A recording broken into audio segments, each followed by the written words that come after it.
Apa bedanya sepatu sama jengkol? Sepatu sama jengkol. Gue tahu apa samanya.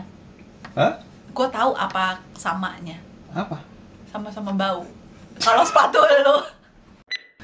Kalau sepatu disemir, kalau jengkol disemur. Hai semuanya, balik lagi sama gue Eta Beta di Mukbang. Seneng lagi balik lagi sama kalian. Dan seperti biasa, hari ini kita bakal mukbang sambil cerita kisah kriminal nyata. Dan hari ini kita bakal mukbang mie. Ini mie bikin sendiri, isinya ada ayam dan teman-temannya. Gak jelas, cuman ya yang bikin gue semoga doyan suami. Awas kalau bilang gak enak loh. Seperti biasa, sambil kita makan, kita juga bakal cerita kisah kriminal. Dan cerita kisah kriminal hari ini lebih ke psikologisnya antara si polisi sama si penjahatnya. Kalau kamu ya say, ketangkep sama polisi gitu maksudnya, terus diinterogasi, kamu kira-kira bisa bohong nggak? Sebisa seberapa jauhnya kamu bohong? Gue kayaknya pasti langsung, I did it gitu. Tergantung seberapa susah ini ya, case-nya ya. Gue kayaknya nggak bakalan bisa deh. Gue pasti langsung ketangkep terus habis itu udah masuk penjara, nggak tau deh. Tapi sebelum kita masuk ke cerita itu, gue mau cobain dulu mie-nya, soalnya sudah lapar. Let's have a look. Look at this, ada tomatnya juga. Oh, ada acar juga di sebelah. Let's have a try.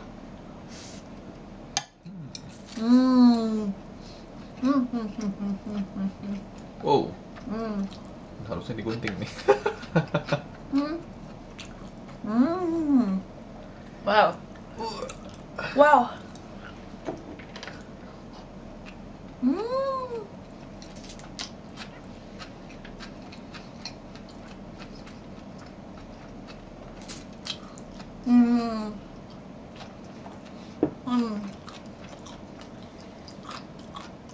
Wow.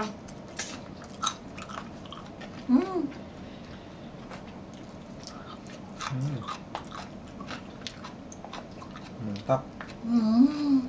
Not bad. Buat masakan sendiri ya oke lah. Gue seneng soalnya mie-nya belinya udah jadi ya guys. Mie-nya maksudnya tinggal dimasak doang. Cuman ini tuh kayak agak keras-keras sedikit gitu. Alot maksudnya. Lebih suka mie alot daripada yang lembek. Kalau kalian sukanya gimana?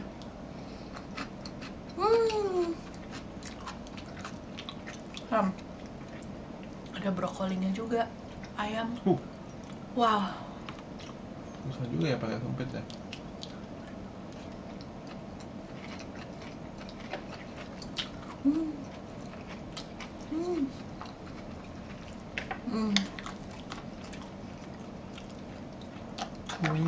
Wow, berantakan, Bo. Kami selalu berantakan. Ya.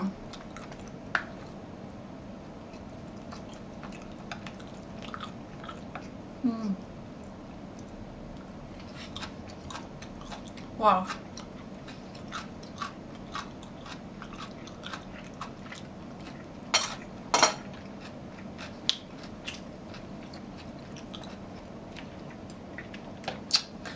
Five out of 5. Gara-gara masak sendiri. Enggak 10 out of 10. 10 out of 10. Aduh.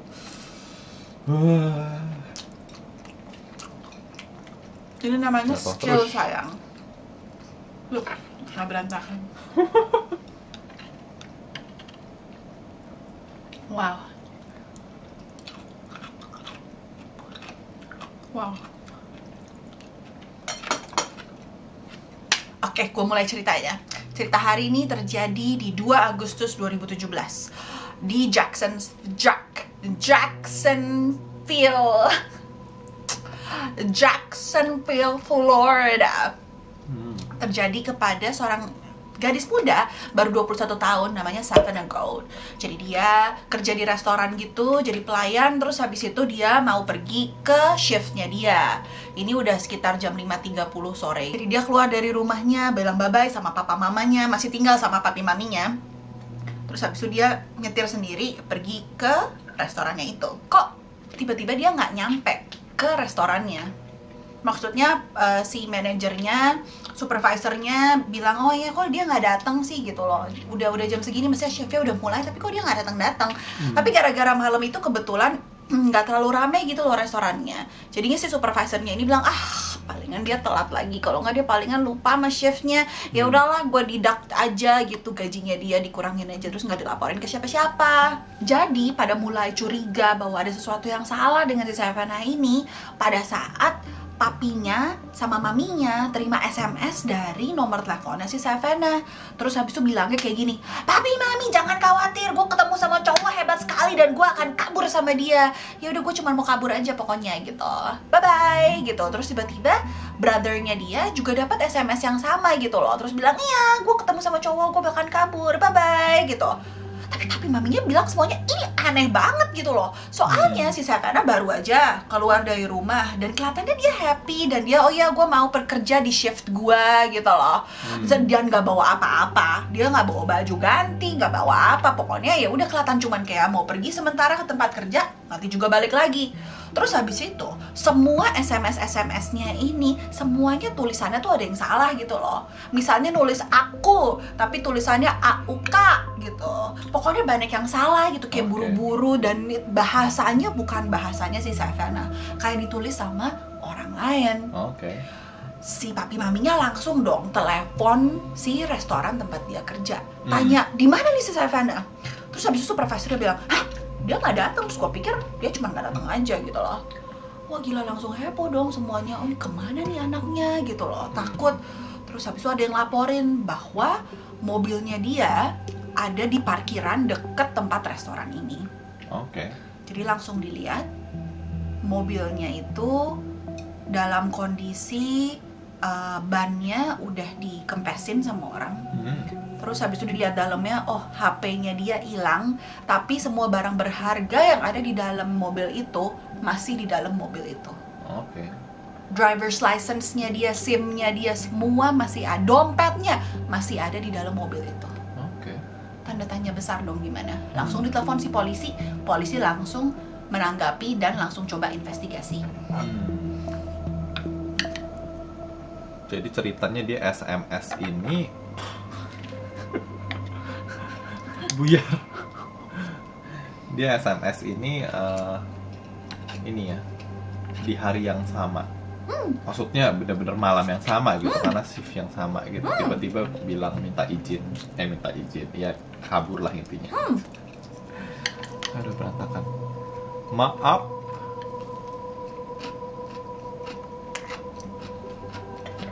Nah si polisi langsung lihat CCTV yang ada di parkiran itu. Mereka lihat, oh ya Savannah-nya datang sekitar jam 5.31 persis sebelum dia mau mulai shiftnya dia gitu di restoran ini.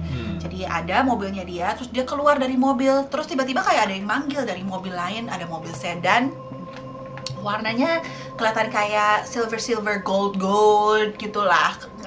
Agak-agak kabur CCTV-nya, belum terlalu canggih, tapi ya pokoknya kelihatan lah ada mobil sedan gitu. Terus habis itu kelihatan nih Savannah-nya jalan ke mobil itu, jadi kayak kenal gitu loh sama orangnya. Terus habis itu dia ngobrol, kelihatan di CCTV-nya dia ngobrol di bagian penumpangnya, jadi orangnya tuh kayak ada di tempat nyetirnya. Savannah-nya ngobrol kira-kira 15 menit, terus habis itu nggak lama kemudian dia masuk ke pintu belakangnya mobil ini. Gitu. Terus nggak lama kemudian mobil ini goyang. Bukan mobil goyang ya guys. Kayak lagi ada yang berantem gitu loh di dalam mobilnya. Terus habis itu dilihat lagi kayak kelihatannya tuh kayak ada yang mencoba ngebuka pintu belakangnya dari dalam gitu. Terus habis itu tapi nggak lama kemudian langsung ada yang nutup. Ditendang sampai 3 kali katanya pintu yang di belakang ini.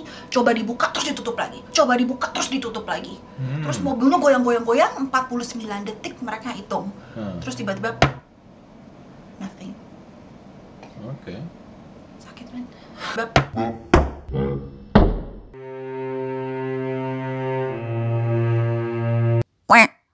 mobilnya berhenti, nggak ada pergerakan lagi.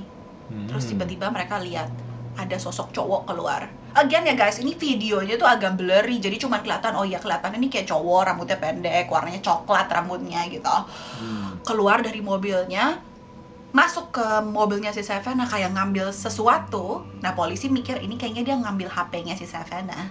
Terus habis itu pergi ke bannya, dikempesin, terus dia balik lagi ke mobilnya dia. Terus habis itu mobil itu keluar dari parkiran itu, keluar ke jalanan, dan setelah itu CCTV-nya berhenti. Maksudnya udah bukan kamera itu lagi gitu loh, jadinya nggak kelihatan si mobil ini kemana. Tapi yang polisi yakin adalah si Savannah ini nggak pernah keluar dari mobil ini. Jadi dia masuk, goyang-goyang, terus habis itu dia nggak jelas di mana. Jadi polisinya langsung tanya semua sama keluarganya, tanya juga sama teman-teman kerjanya dia. Apa yang kalian tahu tentang Savannah? Semuanya ditanyain satu-satu. Cuma ada 3 pertanyaan yang mereka tanya. Kapan kamu terakhir kali ketemu sama Savannah? Kamu tahu nggak dia ada di mana? Dan satu lagi, kira-kira kamu ada informasi apa nggak yang bisa membantu kita untuk cari tahu dia ada di mana? Dari hasil pertanyaan dan jawaban dari semua teman-teman tempat kerjanya, ada 3 orang yang tersangka. Semuanya itu langsung dicek namanya, punya mobil apa. Tersangka pertama nggak punya SIM, jadi kayaknya bukan dia. Tersangka kedua punya mobil Jeep warna merah, nggak sesuai dengan apa yang ada di CCTV. Tersangka ketiga punya mobil sedan, warnanya sama dengan apa yang ada di CCTV. Namanya Lee Rodante. Dan si Lee ini adalah, dia koki di restoran ini, tapi dia juga manajer di tempat itu gitu loh. Iya, dua-duanya dia. Waktu pekerja yang lain pada ditanyain, mereka semua bilang tuh si Lee sama si Savannah ini ada hubungan on off, putus nyambung gitu selama 8 bulan terakhir. Itu sebenarnya di perusahaan itu tuh nggak boleh gitu loh. Bukan di perusahaan ya, di tempat kerja lu sebenarnya manajer sama tukang kerja gitu, sama employee itu sebenarnya nggak boleh kan pacaran. Jadi ya sebenarnya mereka diam-diam aja gitu.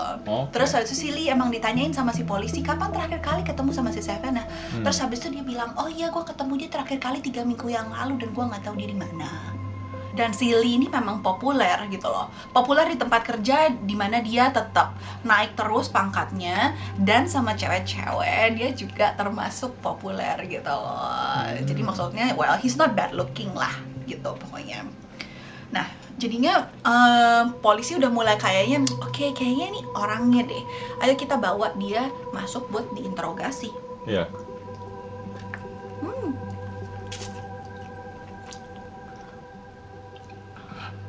5 Agustus, ini 3 hari ya setelah si Savannah hilang. Si polisi datang ke tempat kerjanya si Lee langsung ditangkap.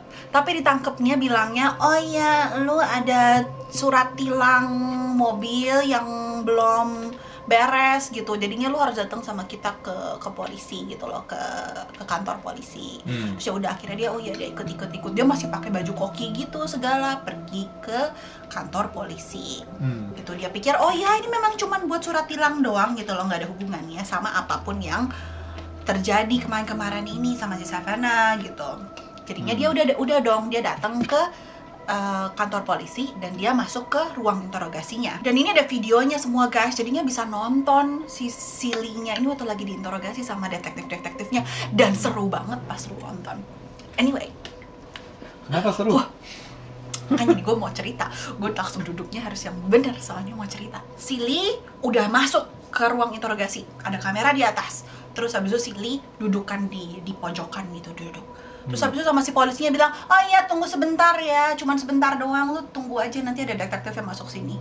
Terus habis itu dia mikir, oh ya oke, yes sir, kata dia nunggu. Terus dia nunggu, setengah jam berlalu, 60 menit berlalu, nunggu, 90 menit berlalu. Gila lama banget. Hah? 90 menit? Cuma lu bayangin ya, ini memang taktiknya polisi. bayangin kalau misalnya lu tuh memang bersalah, memang lu bersalah atas sesuatu, lu ditinggalin dengan hanya pikiran lu doang, sunyi senyap selama 90 menit. Apa yang akan terjadi sama lu? Emosi lu pasti naik turun kan? Karena lu datang di tempat polisi dan polisinya bilang, oh ini buat surat tilang. Jadi menurut dia, oke, surat tilang. Tapi gimana kalau misalnya mereka malahan nyalahin gue gitu loh tentang Sevena. Aduh gimana ya gini gitu. Jadi sengaja sama polisi supaya dia panik. Tapi dia masih positif otaknya, soalnya dia pikir, oh ya cuman buat surat tilang doang. Terus 90 menit kemudian si polisinya buka dan si Lee-nya udah, oh akhirnya gitu loh, ada yang buka pintu juga. Yang masuk adalah detektif yang nanyain dia kemarin ini gitu loh. Pas lagi kan semuanya ditanyain kan, satu restoran gitu. Terus dia langsung, hah gile gitu loh, kok bukan polisi yang tadi gitu. Terus habis itu detektifnya langsung bilang, oh ya hai, kita ada beberapa pertanyaan lagi tentang ini si Sevena, mumpung dulu lagi di sini. Terus dia bilang, oh oke, yeah, that's fine gitu. Kayaknya kelihatannya dia santai-santai aja gitu, oke. Terus yang masuk tuh detektifnya ada dua, satu cowok sama satu cewek ya. Yang cewek, you need to know this, yang cewek diem doang ya. Si cewek ini nggak nanya apa-apa, duduk. Jadi si cewek duduk di sini, si cowoknya yang detektifnya satu lagi duduk di sini, dan si Lee-nya di sini. Jadi si yang cewek ini nggak nanya apa-apa, diem doang gitu di belakang. Terus yang cowoknya mulai nanya, coba ya misalnya lu mau jadi siapa? Mau jadi yang jahat atau jadi yang baik? Mau jadi detektif atau mau jadi yang jahat? Jahat lah biar seru. Lu yang jahat ini misalnya detektifnya ya. Terus habis itu dia mulai nanya-nanya. Yang ini diem aja di sini detektifnya. Oh ya, lu udah berapa lama tahu si Sevena gitu? Terus kalau misalnya orang yang normal, kalau misalnya nggak bersalah, kira-kira bakal jawabnya gimana? Ya kenal berapa lama, berapa tahun, berapa bulan. Udah kan itu doang kan? Bukan Silly. Kalau Silly dia langsung, oh ya gue tahu dia kira-kira, obviously pas dia pertama kali mulai kerja di restoran. Terus habis itu kita get along well, gue kayaknya ada connection sama dia. Walaupun sebenarnya pada saat itu gue masih punya cewek, tapi akhirnya kita keluar, suka hangout di luar kerjaan. Nggak berhenti men, dia ngomong terus, ngomong kayak mau meyakinkan bahwa nggak ada apa-apa gitu loh.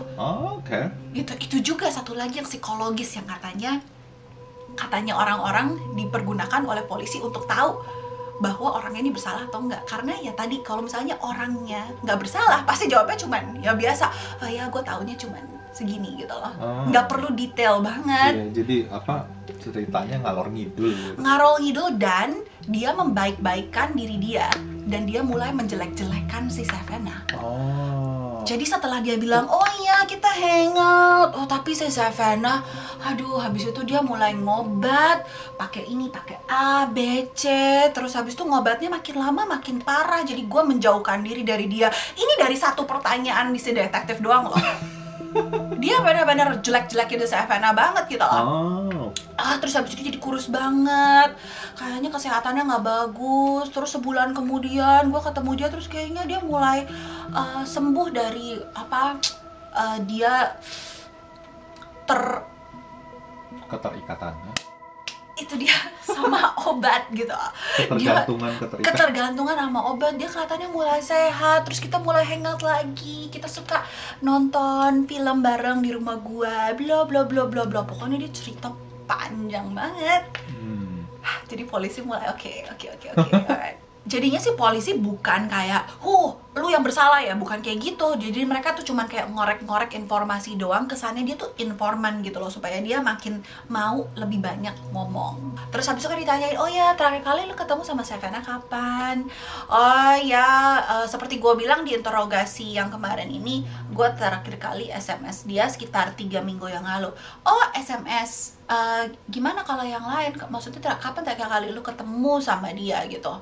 Terus habis itu Silly langsung bilang, oh ya gue bohong sama lo. Kayaknya dia langsung kayaknya mereka tahu sesuatu nih gitu loh. Jadinya dia mau nggak mau dia harus bilang, oh ya kemarin nih gue bohong, sebenarnya gue ketemu sama dia kemarin nih tanggal 2, which is di tanggal pada saat si Sevena itu menghilang. gitu. Terus habis itu dia bilang, oh ya, gue ketemu di parkiran. Gitu, gue ketemu di parkiran. Terus habis itu Savannah tuh kayak baru ngobat lagi, baru pakai heroin gitu katanya dia. Terus habis itu kayaknya kayak fidgety, terus nggak jelas gitu. Terus habis itu gue pengen ngobrol sama si Savannah, soalnya si Savannah mulai bilang sama semua orang kerja bahwa oh kita tidur bareng, terus habis itu kita ada hubungan lah gini gitu. Gue nggak mau dia ngomong ke orang-orang yang di tempat kerja, soalnya gue bisa kehilangan kerjaan gue gitu loh. Soalnya itu semua nggak bener, soalnya kita udah berhenti, sama sekali nggak bener gitu. Dia cuman kayak nyebarin rumor-rumor yang nggak jelas gitu loh, katanya si Lee. Oh itu sih polisinya, oh ya oke. Lalu ketemu dia terakhir kali pada saat itu. Terus tell us more gitu, apa yang terjadi hari itu gitu loh. Si cewek detektif masih diem ya, nggak ngapa-ngapain. Dan si Lee ini kan nggak tahu sebenarnya bukti apa yang si polisi punya dan seberapa banyak, gitu. Jadi dia ya udah dia cerita aja terus gitu loh. Oh ya oke. Gue ketemu sama dia, terus habis itu dia bilang dia mau masuk ke mobil gue gitu pas kita ngobrol, soalnya ya seperti lu tahu dia baru ini heroin, terus habis itu dia katanya mulai agak parno gitu kalau di luar, jadi dia minta masuk ke mobil gue. Terus habis itu apa yang terjadi setelah dia masuk ke mobil lo? Oh habis itu dia keluar, jeng si polisi langsung kena nih, dapet. Soalnya sama sekali nggak ada di CCTV bahwa si Savannah keluar dari mobilnya dia. Kalau aja ya dia tahu bahwa ada buktinya itu, dan dia bilang bahwa oh ya Savannah masuk ke mobil gua, terus kita nyetir ke daerah lain dan dia keluar dari mobil gua di daerah lain ini, dia bisa lepas.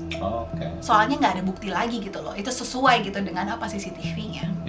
Tapi karena dia nggak tahu dan dia udah bohong demi bohong ya udah.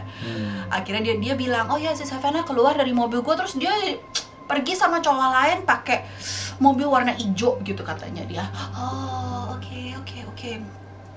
Oh dia keluar dari mobil ke jalan ke arah mall di sebelah sana. Oh iya. Terus tiba-tiba polisinya, detektifnya ini berubah 180 derajat dari oh iya. Di mana Savannah? Lu kasih tahu sama kita dia di mana gitu loh. Si Lee-nya langsung, hah gila, kenapa nih? Kenapa nih? Nah ini adalah taktik polisi juga, tau nggak? Jadi sengaja dibiarin si penjahatnya ini kayak relax dan percaya sama detektifnya. Terus tiba-tiba langsung di mana gitu loh. Terus dia, kalau orang nggak bersalah, pasti dia bakalan memimik apa yang si polisinya lakukan gitu loh. Si orangnya ini kemungkinan besar bakalan bilang, kok lu nanya gue, kenapa lu marah-marah gitu loh. Apa hubungannya sama gue? Gue cuman kasih informasi doang di sini, kok lu nanya gue? How do I know? Tapi kalau si Lee, gara-gara dia oh ya keep calm, gue bersalah, dia cuman oh I don't know. I don't know. Jadi kayak menutup-nutupin emosinya gitu ya. Oke. Jadinya I don't know. Terus udah mulai permainan psikologinya itu dimulai.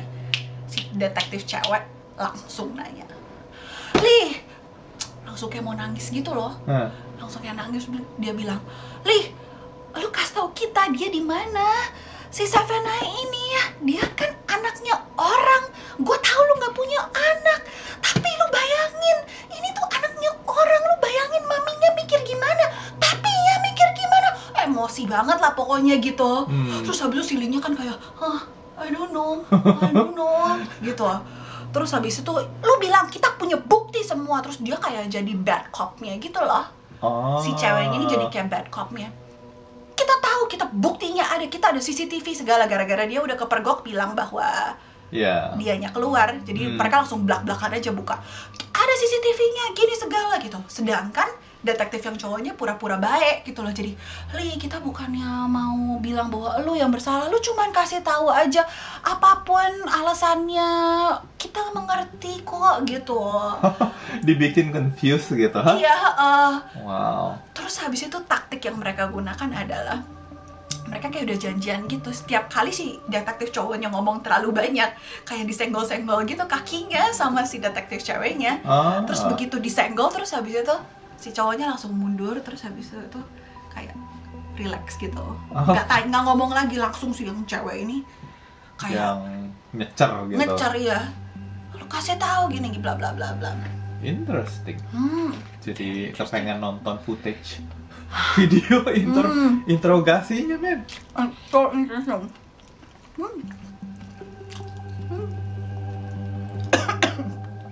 Nah. Besok.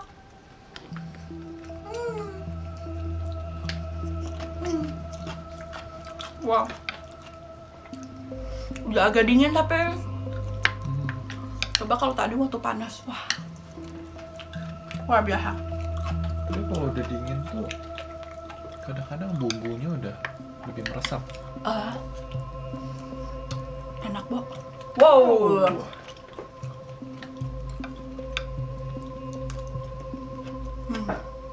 Setelah dicecar terus, Lee-nya mulai kayak diem, kayak nggak bisa ngapa-ngapain.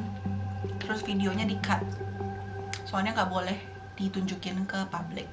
Tapi basically apa yang kita tahu setelah itu, si Lee mengaku bahwa ya dia membunuh si Savannah dengan matahin lehernya. Buset. Terus habis itu sama dia katanya dibawa ke rumahnya dia, sama dia dibakar. What? Terus sisanya dibuang di danau di dekat rumahnya dia. Jadi masih, karena pembakarannya, itu bukan kayak tempat kremasi gitu, jadi cuman kayak badan kebakar doang. Jadi masih ada gitu loh, masih ada wujudnya. Dan sama polisi ketemu di danau itu. Jadi saking udah rusaknya, tapi si petugasnya nggak tahu sebenarnya nih dia meninggalnya gara-gara apa pertama kalinya. Sekitar 75% dari badannya udah rusak. Jadinya nggak tahu. Gitu. Terus habis itu, jadi yang videonya itu yang kepotong adalah pada saat dia mengaku. Terus ditunjukin lagi videonya setelah si polisi-polisinya udah keluar dari ruangannya. Lu bisa lihat si Lee-nya mulai nangis, gini-gini. Terus habis itu ke tembok gitu kayak kayak, aduh kenapa, why gitu. Terus dia kayak, aduh gue bakalan mati di penjara. Terus habis itu dia kayak, aduh I'm so sorry Savannah. Dia minta maaf ke Savannah. Terus habis itu dia pakai ini kokinya lagi, terakhir kalinya lu bakalan pakai baju koki gitu. Dia kayaknya bangga banget gitu loh bisa jadi koki gitu loh. Terus ya pokoknya bener-bener kayak so depresi banget gitu. Tapi dengan semua bukti-bukti itu, pas udah mau disidang, ini sidangnya belum benar-benar mulai. Tapi basically dia bilang pernyataannya bahwa dia nggak bersalah. Walaupun udah ada rekamannya itu. Dia bilang, oh iya semuanya itu gue cuman bela diri. Jadi gue nggak sengaja ngebunuh dia. Bukan gara-gara gue mau ngebunuh dia, cuman gara-gara dia nyerang gue. Gue mau melindungi diri gue. Dan akhirnya dia meninggal. Jadi sidangnya baru bakal mulai 2020 ini. Kayaknya gara-gara corona agak-agak diundur. Jadi kita masih nggak tahu dia bakal masuk penjara seumur hidup atau enggak. Ya udah deh ceritanya kayak gitu hari ini. Gimana kalau kalian diinterogasi polisi, kira-kira kalian bisa bohong atau enggak? Kayaknya gue nggak bisa sih, pasti langsung ketangkep. Ya udah kalau kalian baru di channel ini, please kalian subscribe supaya bisa support kita untuk bikin video-video selanjutnya. Dan please like and comment juga di bawah, kita seneng banget baca-baca komen kalian. Dan hari ini kita mau shout out ke Taslim Aling, thank you so much buat komen-komen kamu. Sorry banget kita belum bisa makan makanan Makassar seperti requestnya kamu, tapi nanti kita coba cari deh. Tapi ya sorry for the delay. Tapi ya thank you so much for all of your support. Yaudah deh gitu aja, dan kita ketemu lagi di video selanjutnya. Oke, bye bye. Yaudah deh kayak gitu ceritanya hari ini. Ayo.